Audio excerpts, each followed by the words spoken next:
Can we just fold our hands, because this is a spiritual talk, and we believe very much that spirituality affects all dimensions of our life. So we will just say a prayer for half a minute, and then we will start the presentation. Thank you.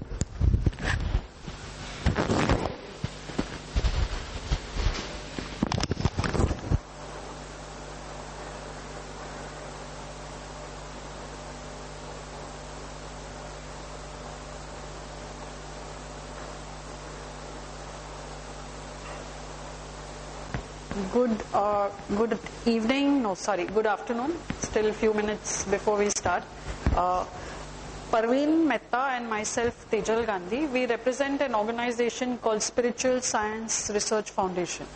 And this is part of our regular talks which we have thanks to the Help Library. It's been over almost 2 years now since we've been having regular talks on different aspects of Spiritual Science Research Foundation, and also how it impacts in our day-to-day lives. And some of you have attended a few sessions earlier. For people who are here for the first time, we are a registered body registered in Australia, and we have our website which is www.ssrf.org, and it's also mentioned here, but there's also a shorter form called ssrf.org. Where we have over 250 articles which are published on the net, on the website, and a lot of the information which we share with you here is also available in more detail on the website. So we request all of you to go on the website and get more learnings. We have experiences of people thanks to following certain principles have benefited greatly to society and plus for themselves, because it has helped them to change a lot of their thinking, and thereby their day-to-day problems or issues, concerns, illnesses. Some of the cases which we have seen have been very bad cases, and they have recovered when doctors had given up hope. And that is where we realize that spiritual science is something which we cannot ignore. And therefore it's very important that we understand how spiritual science works and how it can help us. And therefore, to set pace as part of today's topic, is what we are saying is there are energies in the universe and how it impacts each one of us. And we all believe that there is something which we cannot define as an energy, because we as humans are used to believing what we see. We will not believe something what we can't see. Even though you know that we feel air, we feel certain auras about people, but the fact is still we experience something, we don't really believe it. And yet if we see something, we are not sure whether it really works. And that's exactly how the energies around human systems, around the global system, around universal systems functions. And when we say energies in the universe, what is your and my universe? It is the environment around us. And that's where, if we have a little insight of the energies which are present in the universe, it would help us to deal with some of the problems or with some of the things which we face on a day-to-day basis in a more effective way. Don't you all want to be effective?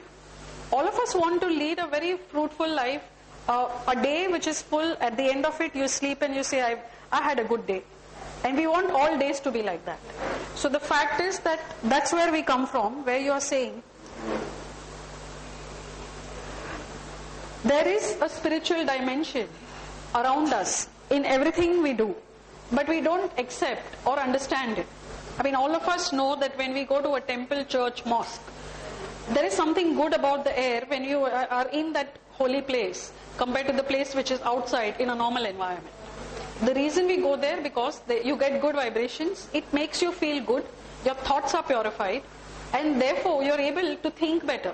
Your acceptance is much higher. And that's what we say, that that is what the spiritual dimension is made up of.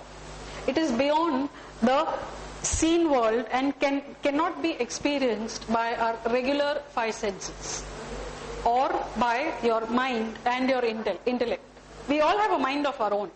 I mean, we will question everything. We will question especially things which will not work for us. but we will never question or accept things which work for us in our lives.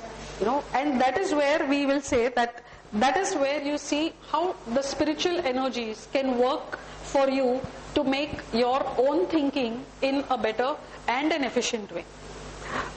It also includes, when we say that we are looking at the spiritual dimension, it includes the world of what we call the heaven, hell, the auras, angel, spirits, and negative or distressing energies.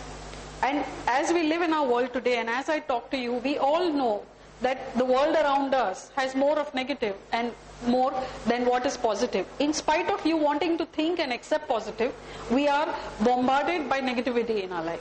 So while we would want to know, we do understand that there should be good coming to us, there is more of negativity which we are surrounded with, and which are influencing our thinking, which influences our thinking to think more negatively than positively.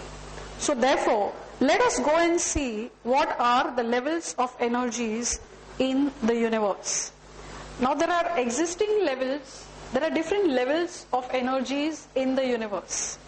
And obviously the first thing is what you see at the physical level.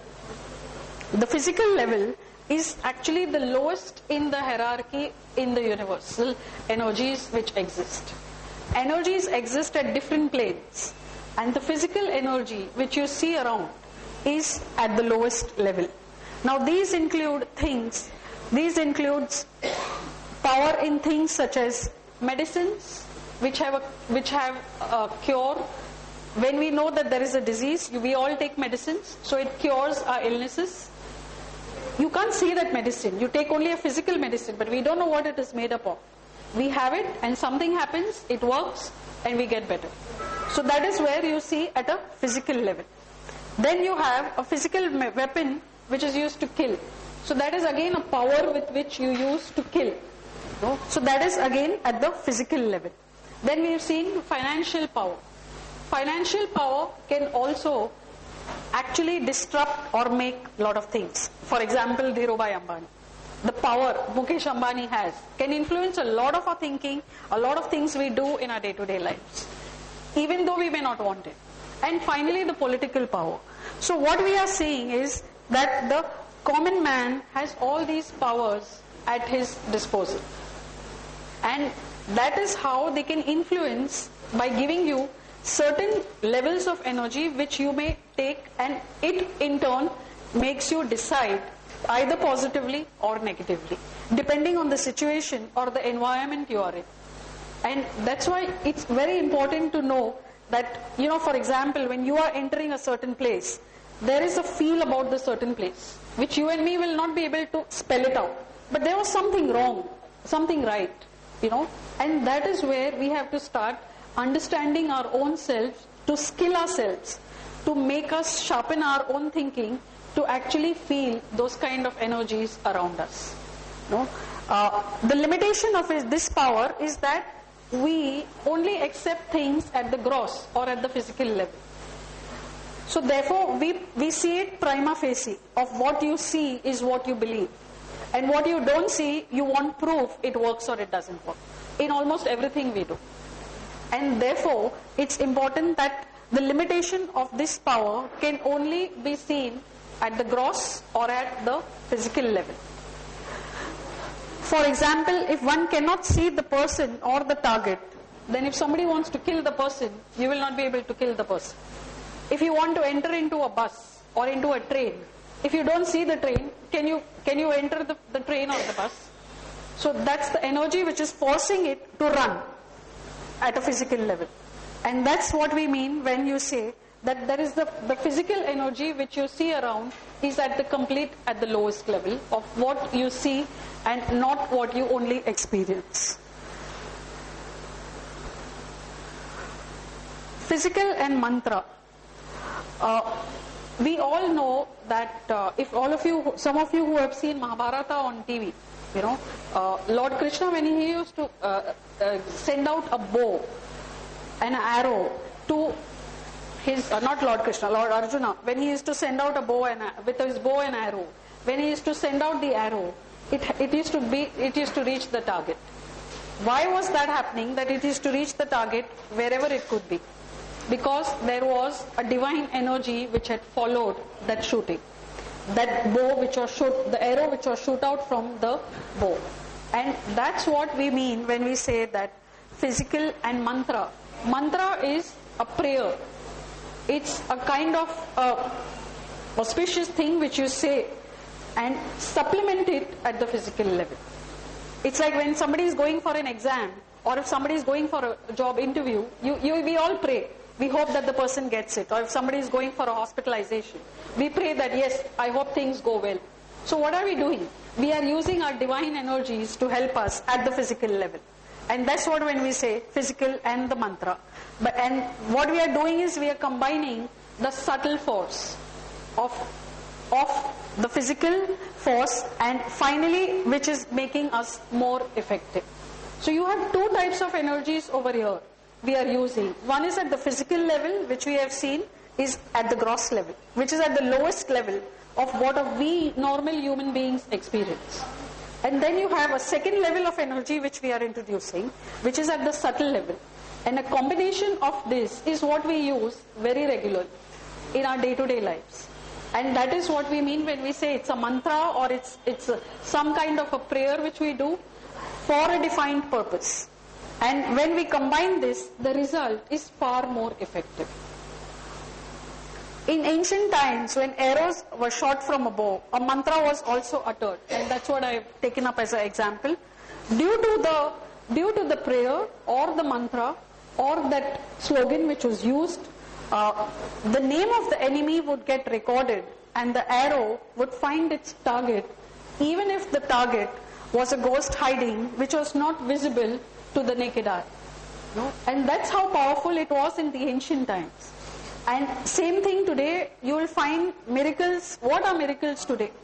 When we have given up hope that a person is not going to survive, doctors have given up hope, finally it's some sort of, we say that prayers work for this person. And that's when the divine energies or the mantra or the prayers which we have used actually helps us and helps that person to get better. And that's what we say, that those are miracles which are in existence. And that's how the energies which are used were used in the ancient times with bow and arrow, which was in a physical form. This is the same principle when you apply for preparation of Ayurvedic medicines. The medicines are prepared while uttering a mantra. And what we mean here is, in today's time, we understand to an extent that certain allopathic does work. We have surgeries which takes place and all. But to supplement it, Ayurveda becomes more effective, and that is our ancient Indian tradition from our ancient civilization. And we are very lucky to be part of a civilization which has so much history, which we tend to forget. And therefore, if used more effectively, Ayurveda can actually turn around a lot of things, because it has a combination of the physical energy and also of the subtle energy or the subtle force. But obviously all of you are thinking, what does subtle mean? What does subtle energy mean? And that's what it is. The air around us is made up of levels of energy which we cannot experience. We can only feel some things, but we cannot understand all the energies around us, because we are so engrossed in ourselves that some of it is beyond our five senses of what you can see, sense, taste or feel. For example, when a person enters the room, he carries an aura with him which makes us look up to him. For example, if today Amitabh Bachchan were to enter in this, all of us would just turn around. Not because he is Amitabh Bachchan as the actor, but it's a kind of aura which he carries around him as a person. And that's what we see even on screen. That the screen presence is so wide amidst other actors is how we can differentiate. That yes, he has certain aura. There are certain personalities of people. When you go into an office, you go for a dinner or for a social visit, you will find that everybody seems to be looking towards that person at various intervals. What is that? No, it is the aura of the person in which you are getting attracted to. And for some people, there is always a certain, generally you like some people, and generally there are some people who you will say, no, there's something about that person I don't like.